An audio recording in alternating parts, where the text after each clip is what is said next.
హైదరాబాద్లోని Madhapur చిత్రమయి state art గ్యాలరీలో spectrum కళాకృతుల ప్రదర్శనను త్రిపుర గవర్నర్ ఎన్ ఇంద్రసేన రెడ్డి ప్రారంభించారు. దర్శక నిర్మాత తమ్మారెడ్డి భరద్వాజ, సంగీత దర్శకుడు మహిత్ నారాయణ్ ఈ కార్యక్రమంలో పాల్గొన్నారు. తెలంగాణ, ఆంధ్రప్రదేశ్, గోవా రాష్ట్రాలకు చెందిన 7 చిత్రకారులు ఆయిల్ పెయింటింగ్స్, ఎచింగ్స్, సెరామిక్ శిల్పాలు, ఫైబర్ శిల్పాలు ప్రదర్శనలో ఉంచారు. ఈ స్పెక్ట్రమ్ కళాకృతుల ప్రదర్శన మే 20 వరకు కొనసాగుతుందని ప్రముఖ చిత్రకారుడు పివై రాజు తెలిపారు.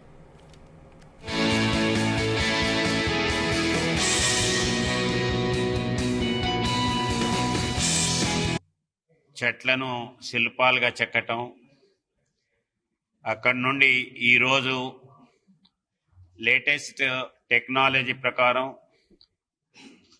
3D దీంట్లో ఫిలిమ్స్ తీసుకొని వాటిని వేస్ట్ మెటీరియల్ తోటి విగ్రహాలు చేయటమే కాకుండా ఆ విగ్రహాలు జంతువులు అడవిలో ఎట్లా ఉంటాయి, వాటి బిహేవియరు ఇవన్నీ కూడా ఆ విగ్రహాలలో స్పష్టంగా కనిపించేటట్టుగా, అదే రకంగా గోవా నుండి వచ్చినటువంటి వాళ్ళు పెయింట్స్,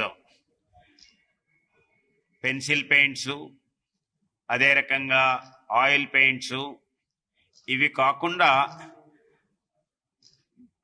లంసమ్ దీంతో ఉన్నటువంటి పెయింట్స్ ఇవన్నిటిని కూడా అద్భుతంగా వారు తయారు చేసి ఈరోజు spectrum for collection of showcase of paintings and sculptures అనేటువంటి దీంట్లో ఈరోజు ఇక్కడ ఈ ఎగ్జిబిషన్లో పెట్టారు. హైదరాబాదులో ఉన్నటువంటి ఈ పెరుగుతున్నటువంటి ఈ యొక్క కల్చర్ దీంట్లో వీటన్నిటికీ గౌరవప్రదమైనటువంటి వాటిని రికగ్నైజ్ చేసేటువంటి వాళ్ళు, మాకు కూడా పెయింటింగ్స్ కావాలి, లేకపోతే మాకు మా ఇంటిని ఇంకా అందంగా తీర్చిదిద్దటానికి అనేటువంటి పద్ధతిలో ఎంకరేజ్ చేసేటువంటి వాళ్ళు ఉన్నారు.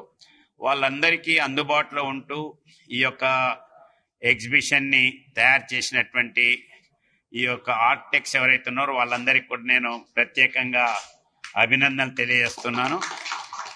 ఇక్కడి నుంచి మనకెప్పుడు ప్రాచీనంగా గోడల మీద పెయింట్లు వేశారు. మన చరిత్ర ఇప్పుడు తెలియాలంటే గోడల మీద బొమ్మలు చూసుకుంటే కానీ తెలియదు. ఆ తర్వాత చెక్కటం వచ్చింది, శిల్పాలు చెక్కటం వచ్చిన తర్వాత పెయింట్ చేయటం వచ్చింది, రకరకాల ప్రామాణికాలు మారిపోయి వచ్చింది. ఇప్పుడు 3Dలో నుంచి చేసే ఇది వచ్చింది కొత్తగా. సో వీళ్ళు స్కల్ప్చర్స్ అన్ని 3Dలో చేసి ఫ్యూచర్లో భవిష్యత్తులో మనకి ఏ జంతువులను, ఇప్పుడు మనం డైనోసార్స్ చూస్తున్నాం, ఇప్పుడు సినిమాల్లో చూస్తానికి తప్ప, బొమ్మలు చూస్తానికి తప్ప మనకి ఇప్పుడే చూస్తానికి లేవు. అట్లాగే వీళ్ళు ఈ జంతువులను ఇప్పుడు చూపించారు. ప్రాబ్లీ నెక్స్ట్ జనరేషన్ కాదు కానీ ఇంకో 2-3 జనరేషన్లు అయినాక ఈ జంతువులు కూడా ఉండకపోవచ్చు. చెట్లు నరికేస్తున్నారు, జంతువులను చంపేస్తున్నారు. సో నేచర్ని గుర్తు చేసేటట్టు చేసేవి. అలాగే గోవా నుంచి వచ్చిన ఆర్టిస్టులు పెయింటింగ్స్ చేశారు. వాళ్ళ గోవన్